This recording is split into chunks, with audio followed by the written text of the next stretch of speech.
So, no, I wouldn't say I have a passion for HR.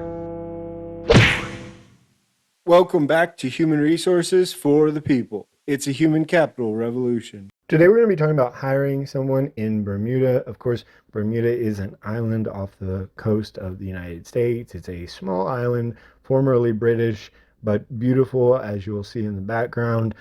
This is part of my long-running series on hiring and firing throughout the world. I do deep dives into what it looks like if you are in this position, if you are hiring an employee in Bermuda, and do comparative human resources with the United States and other companies or other countries when applicable. This is from MGM Barristers and Attorneys. You can see a link down below if you'd like to check them out and read more about what's going on. So let's get into background checks.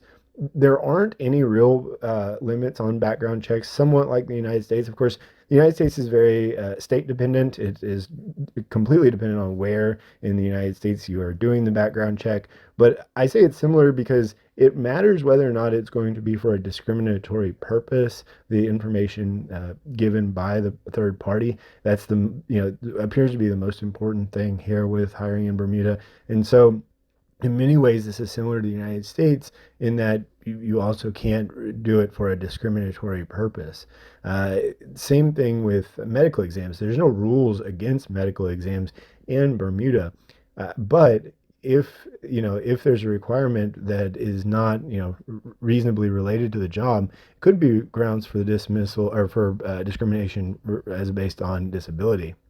And so there is no real bounds. It's about discrimination. Like I said, just like the United States for the most part.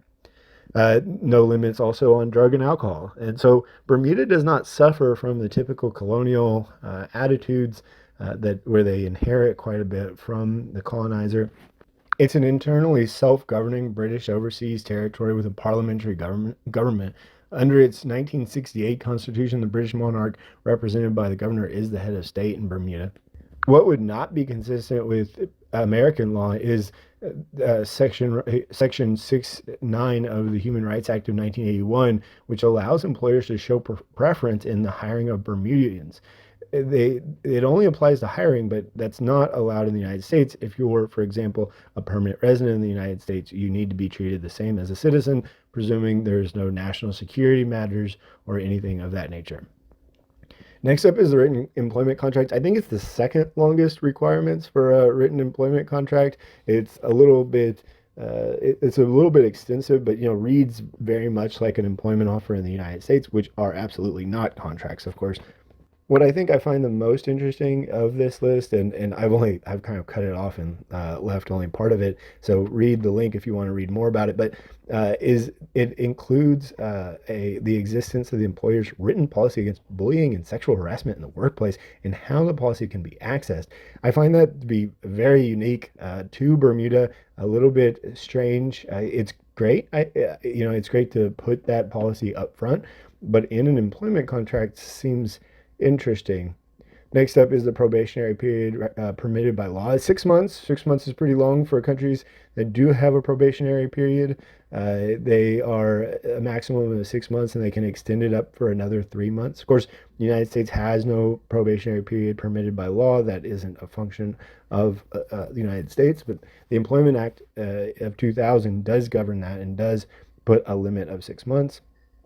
What is most surprising to me is there's really there's limitations in most countries surrounding temporary staffing through recruitment agencies. It's very tightly governed, in my opinion, throughout the world. You see that in South America and Africa and much of Southeast Asia, but there is no real legislation governing temporary staffing in Bermuda. It is simply the Employment Act does not apply to temporary workers, but they can only work 3 months in a year for any employer, which is I find to be an interesting difference from most of the world.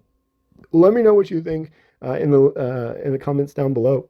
Do you like this series? Do you like learning more about different countries? Like, share, and subscribe, and we'll see you on the next video. Bye, guys.